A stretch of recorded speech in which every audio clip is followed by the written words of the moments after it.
Hi, I'm back, Ellis Bourbonnais, for Ramblin' Pony amps and brown bag guitars.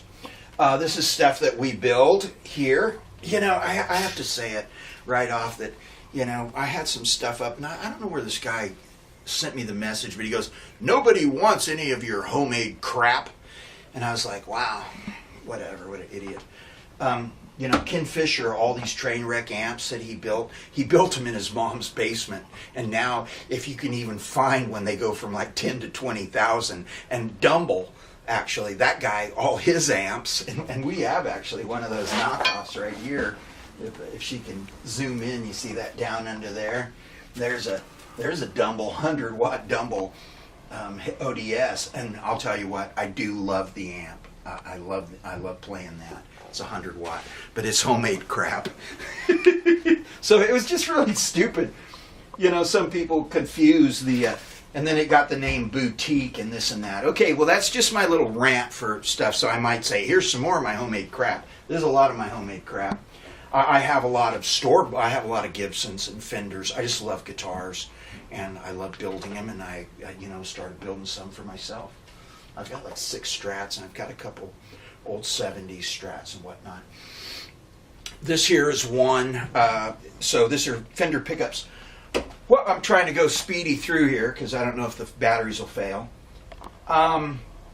So these are our amps. This is a Trainwreck Express. This is one that we're working on right here, and it's a this is the old Gibson. It's from the 40s, an EH-150. So we're trying to get this up. And normally I do stuff on a tag board, but I went kind of ahead and did a point-to-point on this.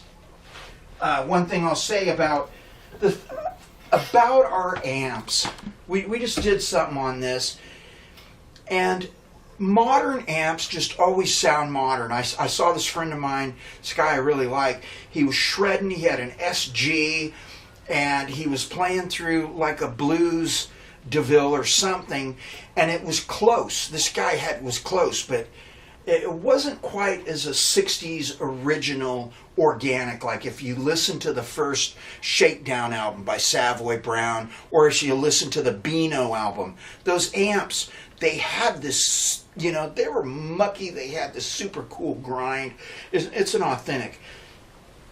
I would say that our amps at least have that, because we're doing reproductions of the actual, like a 1955.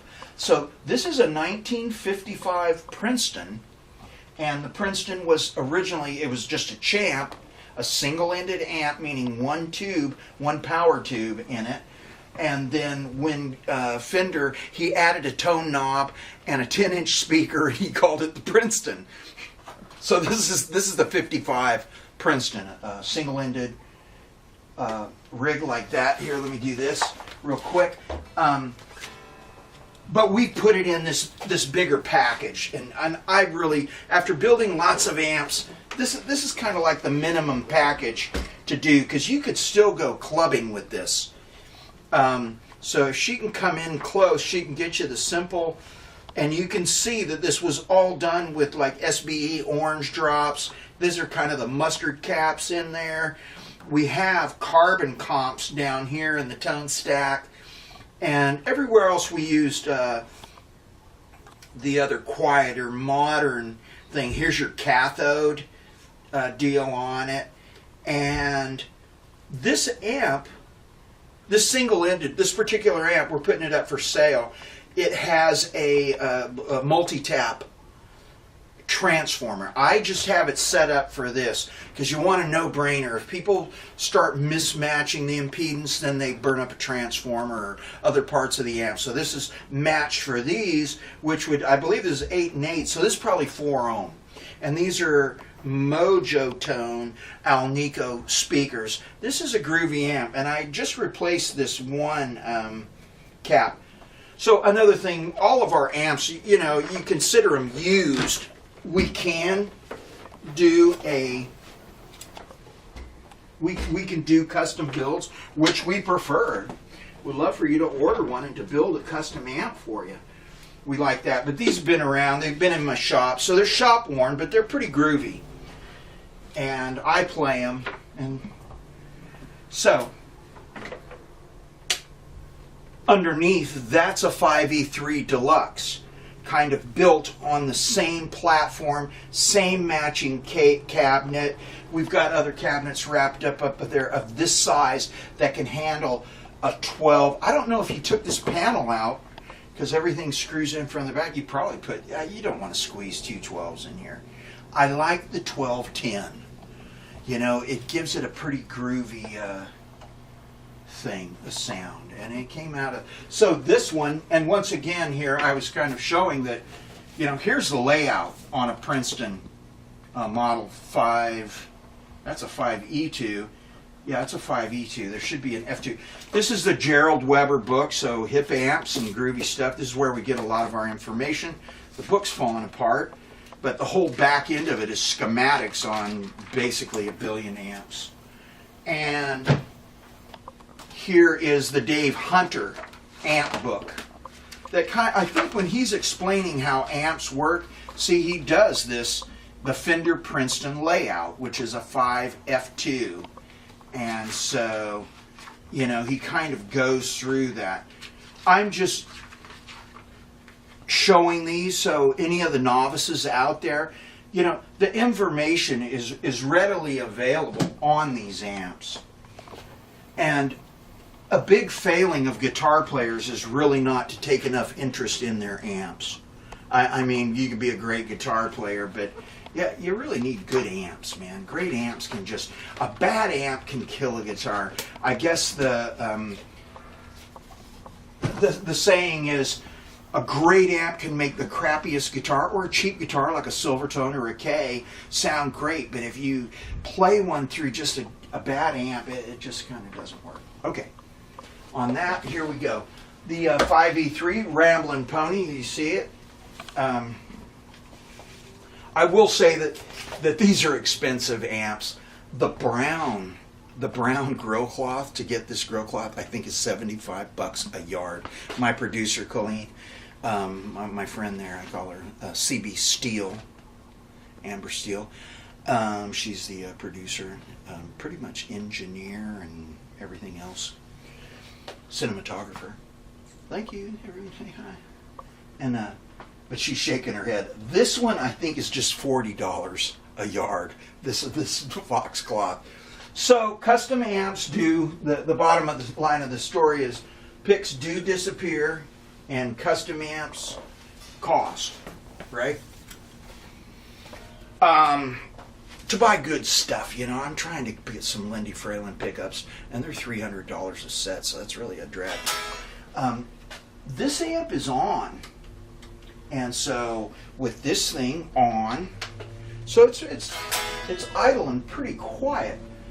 Here we're going to go. The tone's up halfway, and it jumps up. I usually just like to play amps. I set them halfway open because that's where they're going to react, and then try and control it on the guitar. So this is 50 watt through a Marshall half stack. This guy right here, he's up off the ground, but I think they're just 10 watts.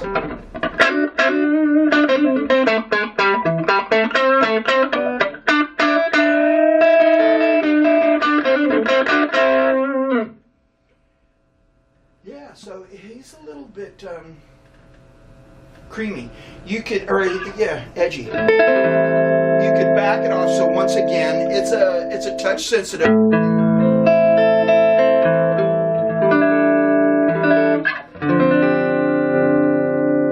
Cranking it up a little bit. I put a voicing switch in here, so this is like, I'm going to turn this down back to about 8 to get up. This way, it accents the bright.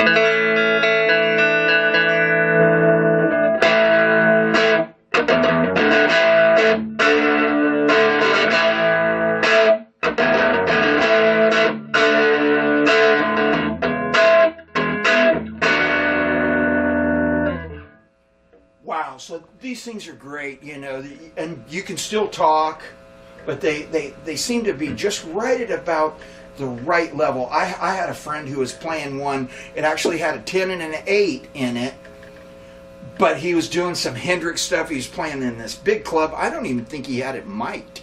Did Jem have it mic'd? No. Man, that was a smoker. These are really good. I love a 12 and a 10, and so this is good. Cranked, backing it off, but this switch here, so we have, this is a voicing switch, and then this way I think is the fatter. A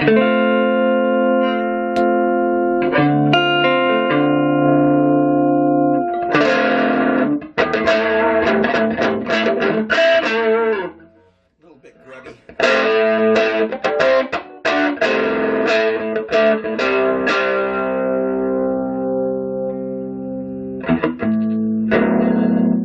Crank it down. I can, once again, so there's no master volumes on these or anything. You just got to kind of control it on your guitar.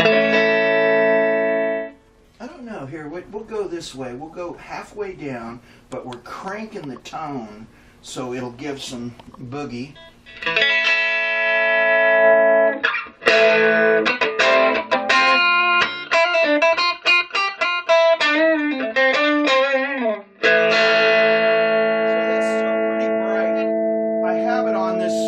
I'm going to put it back in the normal setting so you hear the sound coming.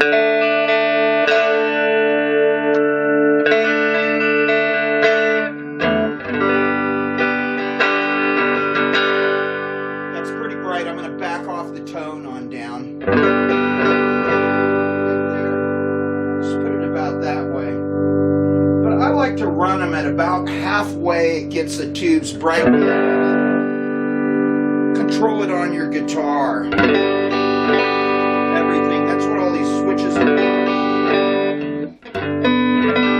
And these are like, these are Fender Fat 50s pickups just right out of the box. So, well, okay, so that's basically a little bit of the demo on this amp. We have it up for sale. It's about $1,000 is this amp. And it's because of how much everything costs, the tubes, the speakers, the grill cloth, and all that stuff. And so, it's a groovy amp. Okay, so what I want to do now really quick is brag on all my other stuff.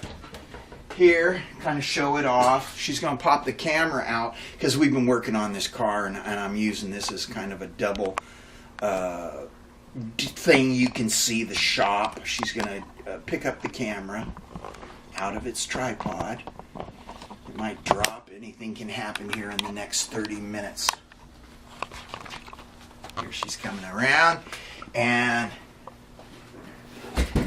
oops, drop that off in the next 30 minutes. Here we go. This is this.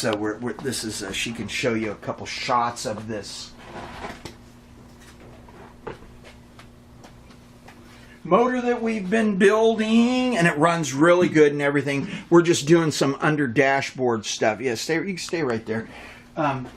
Here, so you could, up here is a bunch of our amps and speakers we have wrapped up, and it's that basically that same 1210 cabinet size. This is a 410 TV front basement that we have that's loaded with great speakers. Trying to sell it. Here you can look over here. These are a bunch of our guitars that we've had in the works. And the thing is yeah, I really haven't finished these because just the hardware on these is going to be, you know, about $700 or $800. You know, the banjo tuners for this. This is a solid Koa arch-topped. Here, get that neck. Beautiful neck. This is the same wood out of the same board. But these are all just curly Koa. We're here in Hawaii, so we have a lot of Koa. It seems to be the wood. It's kind of a pain to work with. It's extremely beautiful, but we're doing these. We did these, and it's a slight arch top knockoff. And this is a reverse Firebird because this would be the regular one like Johnny Winters plays. And it was always funny that the regular Firebirds, they just didn't really jive for being, you know, reverse. The light just went out. They like that. It's probably telling me something. So anyways, that's just a deal. We did these are, yeah, like that. I have 3 of those here.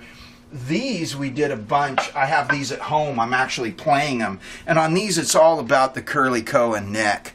These are Les Paul Juniors. This is one of the last ones that I have that's really groovy. It has a nice weight. It's solid koa. And on there's pictures of them someplace here.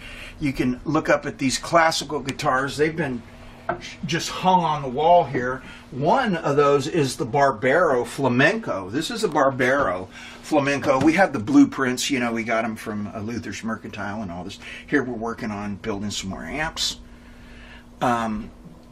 This one was actually, I think it was, it's the one that, it's a Fletta, Ignacio Fletta. And this is the blueprint of one that Andreas Segovia had, I believe. And I think the original one of that is in the Met. So, and this one, of course, we made out of koa. This one I bought some Spanish cypress for, the Fletta, as a flamenco. It's actually got the cypress neck, and it's, I mean, the, what is it, Spanish cypress neck, or Spanish cedar neck. And this is all Spanish cypress, so that's, and it's got like an Engelmann spruce top. So this is the shop. It's kind of dirty, grubby. Here we can get our cinematographer. This is our L72 El Camino. And she can show you. We're actually just getting it together because we have these guitar racks in the back that we just drive them around. Right? So here's some. This is the old Robert Johnson guitar that we had. It's been living in the rack. This is actually the Herringbone D28, and I did this out of Alaskan yellow cedar. It's very crisp, and it's good. I made the maple binding Herringbone D28, and this is a little knockoff that we've been doing. And then, of course, this is a groovy guitar. This is, you know, when you don't want to compound like overwound pickups with a over distorted amp and then put a stomp box on it, then you're kind of really compounding things. These are quarter pounders, so where these things really shine is like through a Fender Super Reverb or a Fender Twin. Because these are kind of rad pickups, that they're overwound, and if you play them, you know, they're pretty distorty. And so this was a little, of course, the Jimi Hendrix kind of knockoff white reverse gig that we did. And yeah, it's kind of cute, you know, Gibson tailpiece. I do some of that stuff, my homemade crap. Okay, well, that's it. Hopefully, I think we've shown quite a bit. We have this stuff covered up. Here's a Tremolux. Here's a Super. This is actually a 62 Tremolux kit. I mean, it was a pair, the piggyback deal. We have that there, and we mess with those and work on them. Here's a workbench over here. We got an old Masco there and some old Bogans. And under here, 410 cabinets. There's a 63 Gibson Falcon. And so, and I think here's actually back here in the case, if you can see that back there, that's one of my favorites.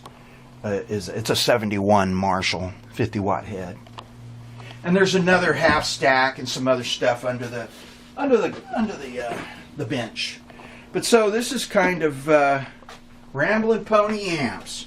It's who we are, right? And hopefully you guys have a nice day, and I'm going to get to work and try and do something. It's got hot right here. I got to open the door and turn on some fans here. Okay. So to all my friends and foes, peace.